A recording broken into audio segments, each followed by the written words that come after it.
Hello guys, it is Chris back here again with another episode of Civilization 5. We are currently continuing our little empire build up here. Things have been going pretty well for us. Can't say we've run into any problems really. Our cities are a little spaced out, but that was the price it took to get the amount of luxuries we needed. And even so, we were still running a little slow. We have 1, 2, 3, 4. We have 4 unique luxuries, and then several copies of citrus. So in this episode, not much is going to happen. Just going to be building up our empire, trying to crawl our way up the tech tree. Might be this one where I actually turned on quick combat because I was getting a little bit annoyed with having to wait through the animations in order to go do something else. We are keeping an eye on our neighbor to the south. While our friends down in Marrakesh are somewhat happy with us, they are not exactly who we'd like to get on the bad side of, so we need to make sure they're not plotting anything. So, our attack up north didn't go that great, so we retreat back. We're really just trying to get as much, trying to get these barb camps removed so that they won't plague us in the future. Unfortunately, a single unit won't be enough to do it, even if it is a tech level ahead of what the barb camp is. So we're just gonna meander back and heal. Both of our units are healing at this point, so we shouldn't have too much trouble. Some point in this video, or maybe in the next, we'll get around to meeting Sweden. We can see Sweden. His border is really close to our eastern city.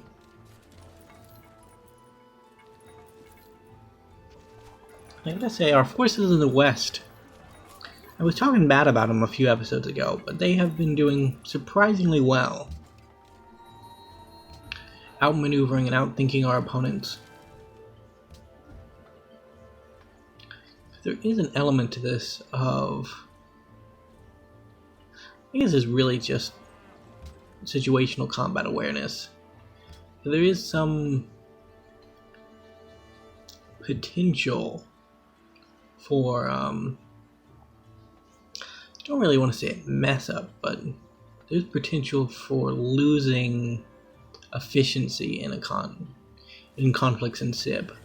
Like in our eastern city, our main defense has been that one spearman unit. He just stood on top of that hill the whole time, and then units come to him, and then he attacks. Whereas in the west, we've had to move around a lot in order to ensure that our own unit doesn't get destroyed, but also to keep our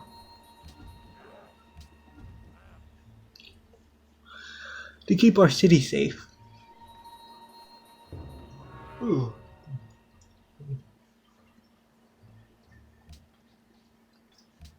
So we're building up, still building some faith buildings in some places. Gonna get astronomy here in 3 turns. That's gonna provide us with a decent reprieve for, I don't want to say reprieve for, it'll give us some slack in our science production, I guess is what I'm trying to get at. Because it'll allow our 3 cities that are near mountains to build observatories, which will increase their science production by 50%. Which is really good for us. Unfortunately, they're a little bit small as far as Civ cities go, but that's not the biggest issue. Part of the reason they're staying so small is because we really don't have the happiness to grow them.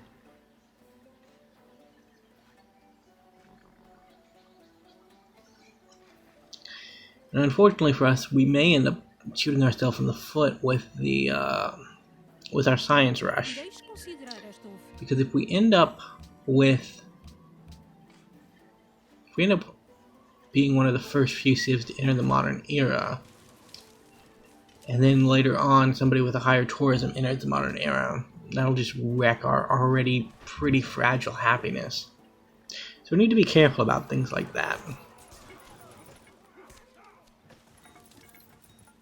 But I am safe in saying that the Civ game will continue on to next weekend.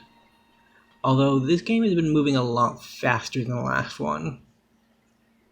I mean, this episode here is probably the slowest in the batch that we've completed so far. But it's not terribly slow. Still going to make some good progress towards our goals. Science is going up pretty steadily. Very proud of that. Eventually we'll get ourselves a spine that we can put it in Marrakesh's capital. And we can kind of look at their city and gauge what our science production should be like. Like, if the science production in their capital is higher than the science production in our capital, we know we're not catching up fast enough and that we need to start pivoting our game plan for the future. But if our science production in our capital is higher than the production of Marrakesh in the capital, then we might just be able to let it ride and just keep going with what we have. Because as long as we're producing more science than them, in theory we should be able to out-tech them, especially considering that we have relatively similar empires. But you never know. Luckily, pikemen can take out archers in one attack. I don't know what it is. I've been yawning a lot. Instrumental. Been awake for several hours, so a little odd.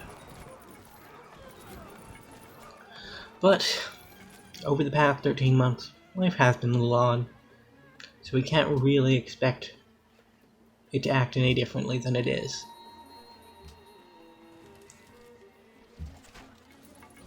So we move in on the camp, but that is our goal up here after all.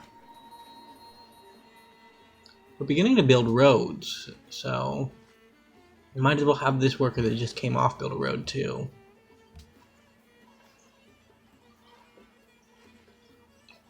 Roads will help us solve our money problem, which is part of the reason why we can't afford to field an army at the moment.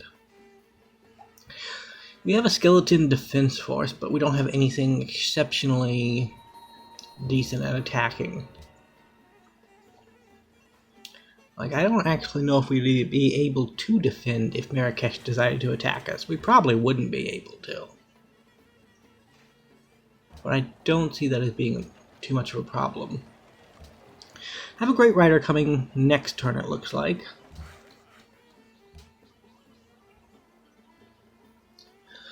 That'll be our first tourism of the game. While we're not going for tourism victory, it is a good idea to pick up some great works anyways, because great works also provide 2 culture, which we are really bad at in contrast. We're getting like 17 culture compared to our 138 science, so that's really bad. Our gold situation isn't much better either, but you're always going to run a bit of a deficit in gold unless you're really far ahead as far as gold production goes when you're building roads. Like, there are scenarios where you'll have your banks and your markets up and you won't go into the red from building your roads.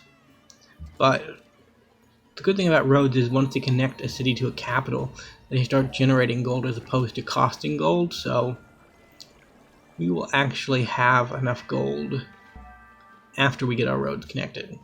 Akkad and Babylon is actually the one that we really need connected of all of them, because they're the 2 biggest cities. That should generate some gold for us. The southern city, connecting that one will generate a little bit of gold for us, but it won't be as dramatic on our impact, dramatic on our coffers. So we just enhanced our religion. Pretty slim pickings at that point, so we took what we could. Now we can move into the camp. I guess his warrior over there will move next to our archers in an attempt to get rid of them. But then again, they might try to move south and circumvent our little army there. We really can't say for sure, but...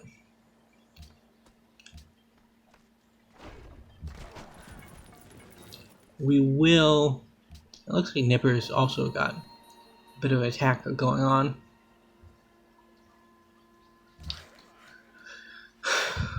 The west and the east tended to be our most barbarian-rich areas, but we ended up taking out the northern camp first because with Sweden there, I don't think the east is in any more danger.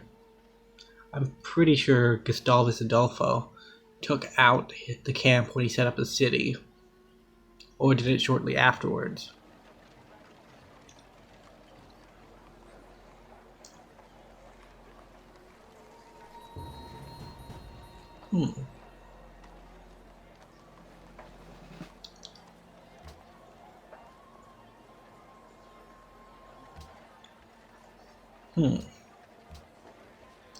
Been pretty slow so far, but see, it is slow.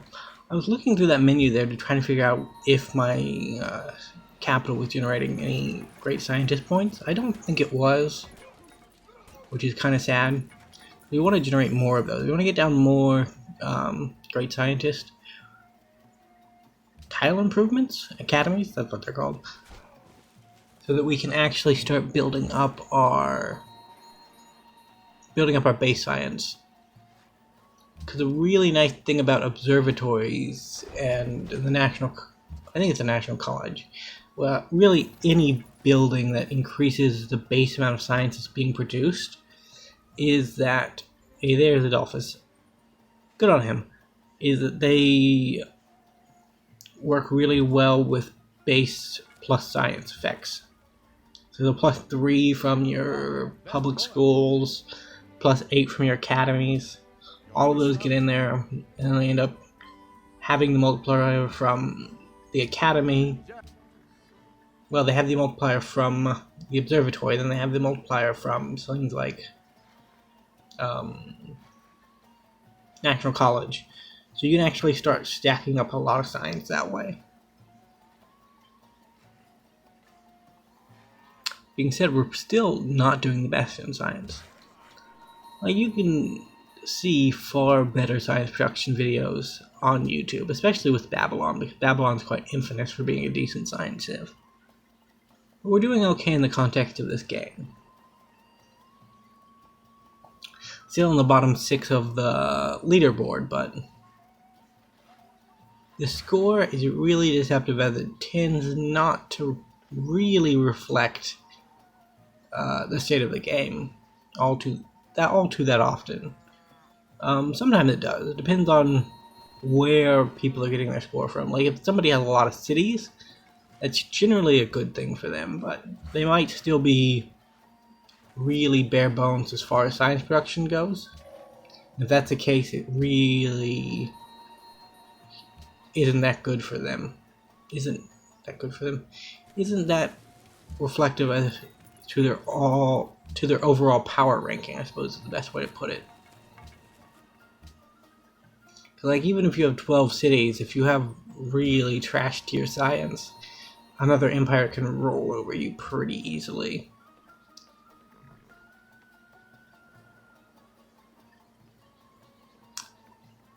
And I mean, that can happen. Although Civs at least in Civ 5, the AI is pretty decent at turning a lot of cities into a decent empire, although they're a little slower at it than a human player would be.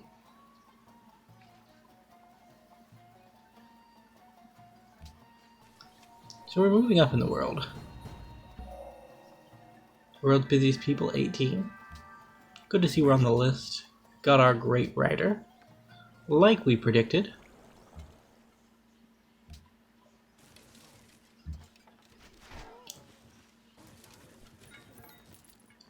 And we're going to take out these archers. Continue our trading. Get a great work. Increase our culture. Up to 19. That is upward progress. That's what we're looking for.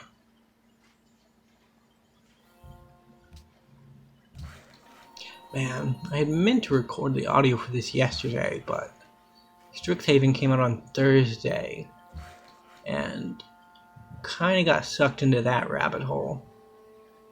Bought a bunch of packs, crafted a lot of mystical archives. You can see how they work.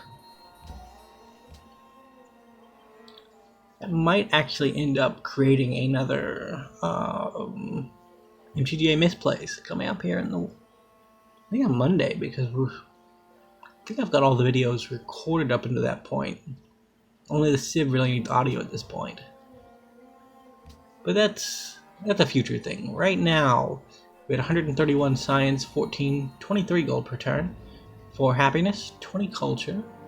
Don't know where we got that extra culture from. I guess we got a building. Our worker got nabbed while we were waxing on about the future, but it won't be too big of a problem for us.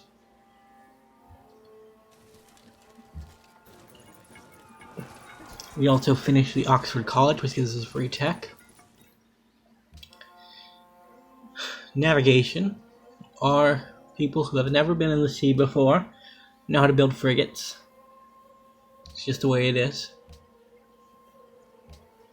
It's unfortunate we really can't leverage that technology. But what can you do?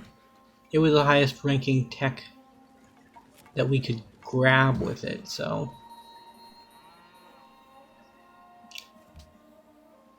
We're building a road to our final city. That'll connect all of our empire together, so that way, if something awful happens, we'll be able to defend it. Morocco has been peaceful with us, but they may not in the long term, so we need to be careful. But say Civ really teaches you not to trust other people, because the AI will betray you. And real people will definitely betray you in this game. You have many options of betrayal at your fingertips when you play Civ. Most of them are not good. But, you know, sometimes the price of victory is stabbing somebody in the back. It happens. I've definitely declared war on allies to keep them from winning the game, because at the end of the day, we kind of want to win ourselves. We don't play for second place here. Although we often do, so you can ignore that last bit.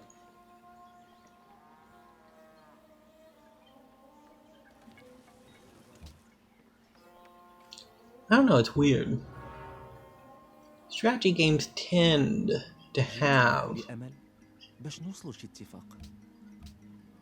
Because I do try to win most of the strategy games I play. But I've gone roleplay in times that just went after an objective that was not the right one because it seemed more flavorful for the thing. That's something that kind of bled in from Magic the Gathering, I guess. You can do things that will help you win the game, and you can do things that are flavorful. But it's generally always right to do the things that will win you the game. But sometimes it feels better to get, like, the flavor win, you know?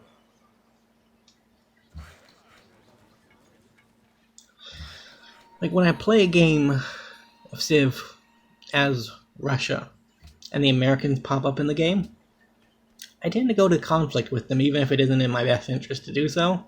It's kind of real-world flavorful, you know? Not that the US and Russia have ever actually had a conflict with one another, but, you know, it's that rivalry. You gotta show off that you can do it. The conflict too. Not really do the conflict too. What was I trying to say there?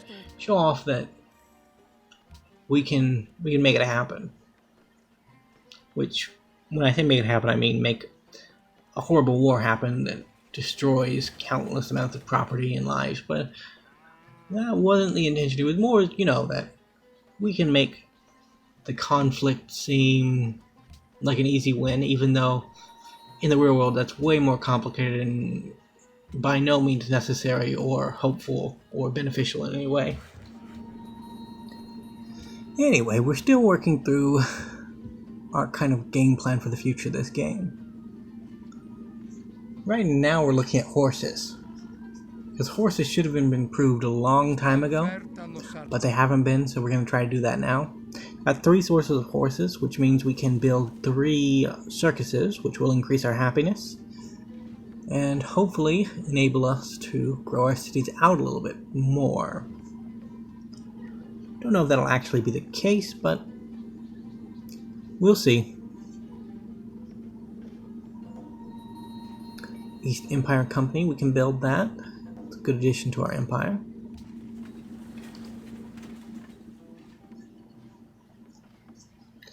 Slowly but surely our eastern forces are working their way through the barbs. Just gonna heal up for the moment. That should ensure that our forces stay safe. At least for the immediate. Got our roads up, building some farms. Working our way through chivalry. Next big tech building on the list of tech buildings to check off is public schools. Still a ways away from that, but with Sweden discovering us, despite us sharing visible borders with him, will enable us to actually be able to, well, I say it enables us. He's trading with us now, which means we have more money coming in. More money means we can buy / build more things / house more troops. All good things for us in the long term. Hopefully things continue to improve for us, but I don't know. This long period of peace is a little perturbing, because I don't know if we'll actually be able to maintain this peace. Be in our best interest to do so. That's if we can actually get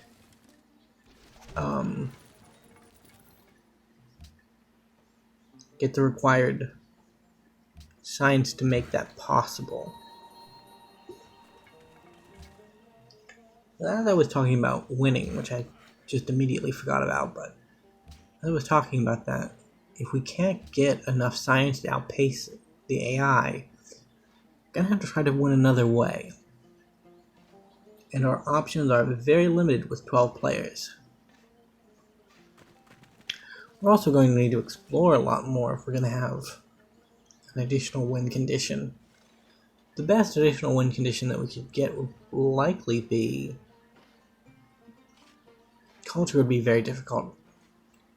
Military would be next to impossible. Diplomatic would be possible. Science would be possible. Score, probably not possible. I mean, if we take a couple of big cities, we could definitely inflate our score big enough to make it possible, but that actually hinders upon the possibility of taking any cities, which, without a science lead, would be a little difficult. Though if we rush towards artillery, we could probably surprise attack an opponent and take them out pretty easily.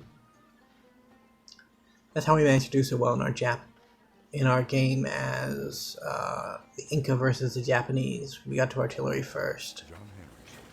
Or was that England? It might have been England that was the artillery attack.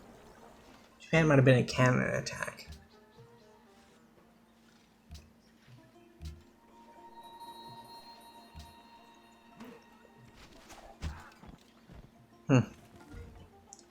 Well, we are hitting the 5-minute mark of this video. So, this is where I turn off, this is where I enable quick combat. Because I do like the animations and that kind of thing, it's just kind of drags everything down because you're watching the combat and knowing how it's going to end without being able to actually do anything else during that time.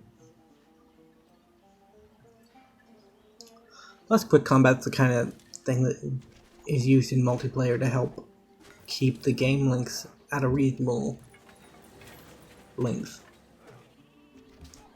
So it's good to be used to going to be used to some of the multiplayer mechanics if you are playing this single player. That way it doesn't look like a different game when you jump into a multiplayer game, if you ever get the chance. Civ 5's multiplayer scene isn't quite dead, but it's getting there. Hey, the Inca in this game, I remember you. You were a good friend to us. We definitely use your nation to do some bad things, though. Another capital has fallen. That's pretty bad for us.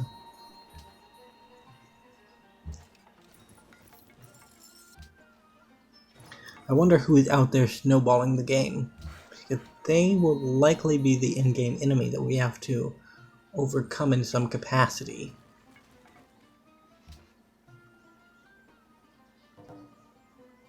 Fortunately for us, the AI is not particularly great at winning space races. I mean, Civ 5's AI is okay at some things, but it's pretty lackluster in other areas.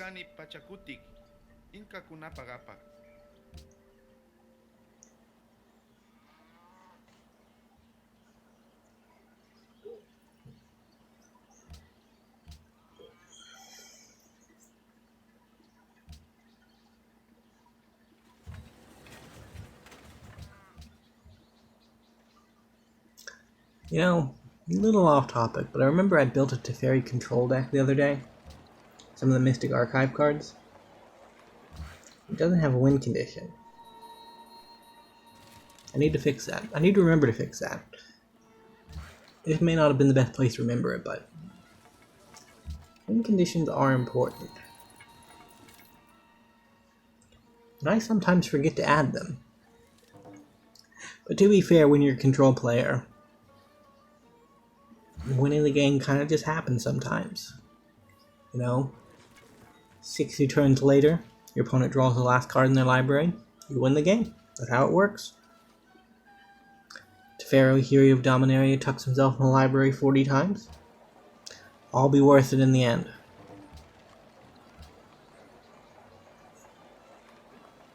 Sadly, if you ever played against that type of deck, you know how not fun that is. I don't think there's actually an equivalent to it in Civ. I mean, I guess you could look at it like a culture victory. In that you're just slowly sitting away by yourself, turtling up, making everybody else's experience worse by doing what you want to do well, you know? If you have a high enough culture, people will choose different ideologies so that they don't have, so that they're influenced by you less.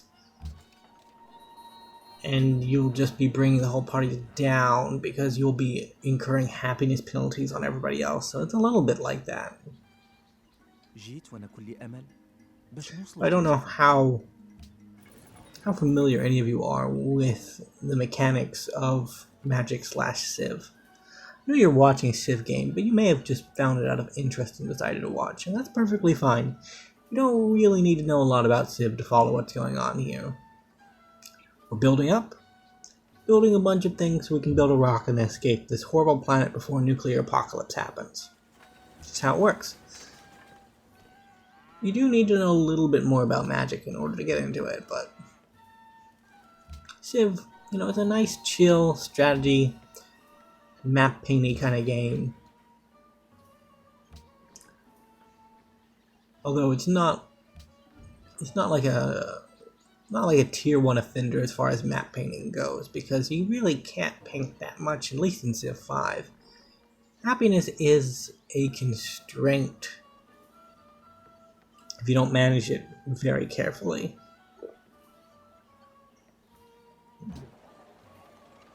Although in Civ 6, the number of cities that you can have isn't necessarily as big of a constraint. You also have things like happiness penalty and loyalty penalties, but generally wide will be better in Civ 6 than it is in Civ 5. Like Civ 5, you can be tall.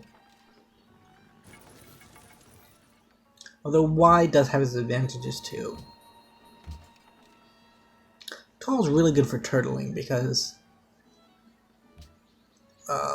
in Civ 5 you have a science penalty for every additional city you have. So a player who has four cities with 400 science and a player has 12 cities with 400 science. Even though they may seem equal in science production, the cost of their techs are actually different, so the player with only 4 cities will be able to move up the tech tree a lot faster. And that's actually the end of the game, so thank you guys for watching, and hope you enjoyed it. Bye for now.